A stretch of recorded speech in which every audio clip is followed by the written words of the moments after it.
Assalamualaikum warahmatullahi wabarakatuh. Perkenalkan, nama saya Sela Oktaviana, NIM B100180257, Ekonometrika kelas K, Prodi Manajemen Fakultas Ekonomi dan Bisnis Universitas Muhammadiyah Surakarta. Di sini saya akan menganalisis uji asumsi klasik pada data multivariate. Berikut adalah data multivariate. Data multivariate yaitu data yang dikumpulkan dari 2 atau lebih observasi dengan mengukur observasi tersebut dengan beberapa karakteristik. Di sini untuk penelitian saya ambil yaitu pengaruh kualitas produk, persepsi harga, citra merek, dan promosi terhadap kebutuhan pembelian produk halal food di Surakarta. Di sini untuk variabelnya yaitu kebutuhan pembelian, X1-nya kualitas produk, X2 persepsi harga, X3 citra merek, dan X4 promosi. Di sini ada 45 data. Berikut adalah data yang telah saya copy paste dari Excel. Kita lihat variabel view-nya. Di sini name kita beri nama Y, X1, X2, X3, dan X4. Untuk labelnya Y yaitu kebutuhan pembelian, X1 kualitas produk, X2 persepsi harga, X3 citra merek, dan X4 promosi. Setelah kita melihat data yang di-copy dari SPSS, kita akan menguji yang pertama, yaitu dari uji asumsi klasik, yaitu yang pertama uji normalitas. Pengujian untuk melihat apabila nilai resiko tersebut normal atau tidak. Model regresi yang baik memiliki resiko distribusi normal. Tes normalitas tidak dilakukan untuk semua variabel, tapi untuk nilai residual. Langsung saja kita uji normalitas dengan klik analyze, pilih non-parametric test, terus klik garis dialog, lalu kita pilih sampel KS. Akan muncul kotak dialog when sample Kolmogorov Simov test. Lalu kita masukkan tes variabel listnya X1, X2, X3, X4, dan Y. Untuk di kotak dialog tes distribution ini kita klik normal, lalu OK.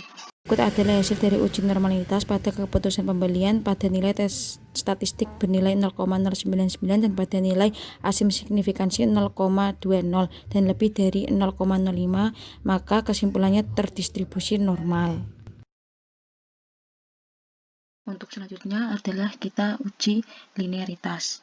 Pengujian untuk melihat apabila model yang dibangun mempunyai hubungan linear atau tidak menggunakan one-way ANOVA dengan nilai F hitung kurang dari F tabel.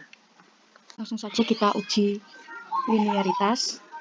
Kita klik analyze, kita pilih compile means, lalu kita pilih one-way ANOVA.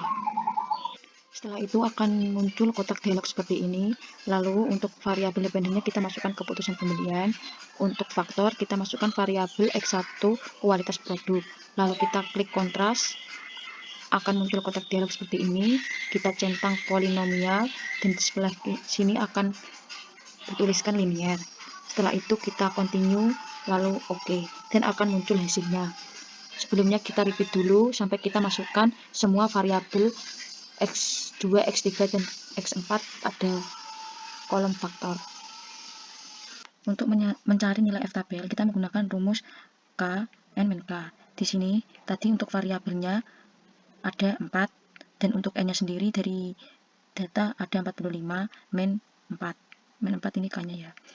Jadinya 4,41, hasilnya di sini kita bisa lihat di tabel F. Untuk 4,41 di sini ya. Bernilai 3,81. Kita masukkan semua nilai faktornya satu persatu dari X1 sampai dengan X4 dan keluar outputnya dengan tabel sendiri-sendiri. Pada tabel ANOVA untuk variabel X1 sampai dengan X4 nilai F hitung bagian divisiasi kurang dari nilai F tabel yaitu 3,81. Kemudian untuk nilai probabilitasnya dari X1 sampai dengan X4 lebih dari 0,05, maka hubungan antara X1 sampai dengan X4 dengan Y terdistribusi linear. Linearitas kita lanjut ke uji autokorelasi. Di sini menguji pengaruh variabel independen terhadap variabel dependen, sehingga tidak boleh ada korelasi antara pengamatan dan data observasi sebelumnya dengan menggunakan analisis Durbin-Watson. Selanjutnya, jika nilai D sama dengan 2, maka tidak terjadi autokorelasi sempurna. Jika nilai D antara 1,5 sampai 2,5, maka data tidak mengalami autokorelasi. Sedangkan jika nilai D sama dengan 0 sampai 1,5, maka mengalami autokorelasi sempurna. Selanjutnya, jika nilai D lebih dari 2,5 sampai 4, maka memiliki autokorelasi negatif. Selanjutnya, kita uji autokorelasi. Di sini kita klik analyze, kita pilih regression, kita pilih linear. Setelah itu akan muncul kotak dialog seperti ini, linear regression. Kita masukkan variabel independennya, yaitu kebutuhan pembelian. Untuk variabel independennya kita masukkan X1, X2, X3, dan X4. Lalu kita pilih statistik, kemudian muncul kotak dialog seperti ini. Kita centang pada kotak dialog regression coefficient, kita pilih estimate. Lalu kita pilih model fit. Untuk di tabel residual kita pilih Durbin Watson. Lalu kita klik continue, lalu OK. Berikut adalah hasil dari uji autokorelasi. Dapat kita lihat pada tabel model summary. Di sini kita lihat pada nilai Durbin Watson-nya. Di sini nilai Durbin Watson-nya yaitu 1,659. Berada di antara 1,5 sampai 2,5 pada nilai D. Maka kesimpulannya data tidak mengalami atau tidak terdistribusi autokorelasi.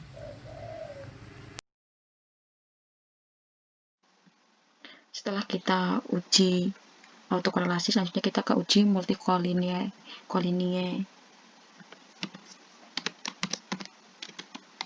koliniaritas, yaitu tidak terjadi gejala multikolinearitas apabila nilai toleransi lebih dari 0,1 dan nilai VIF kurang dari 10 pada tabel koefisien. Untuk uji heteroskedostisitas diuji pada scatter plot.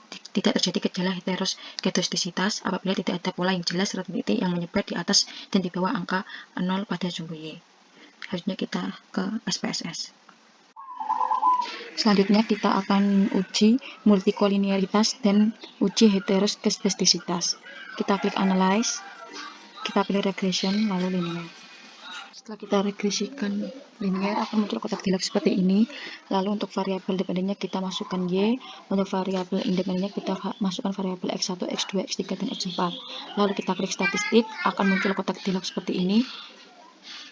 Untuk regression koefisiennya kita centang estimate, model fit, dan collinearity diagnosis. Ini untuk menguji multikolinearitas.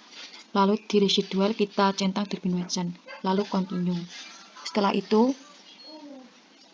kita pilih plot. Di sini akan muncul kotak dialog seperti ini. Untuk Y kita masukkan slice, untuk X-nya kita masukkan headbreadth.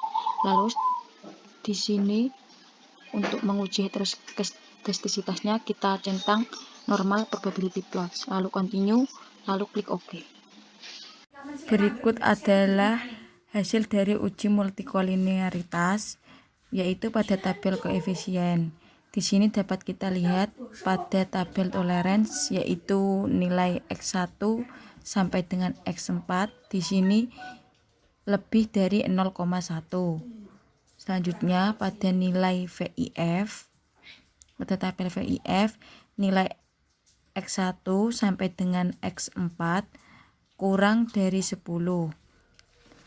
Dapat disimpulkan dari data tidak terjadi gejala multikolinearitas.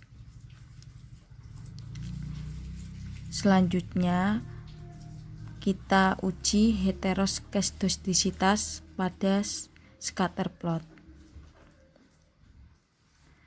Pada gambar di sini dapat kita lihat tidak ada pola yang jelas serta titik-titik yang menyebar di atas dan di bawah angka 0 pada sumbu Y.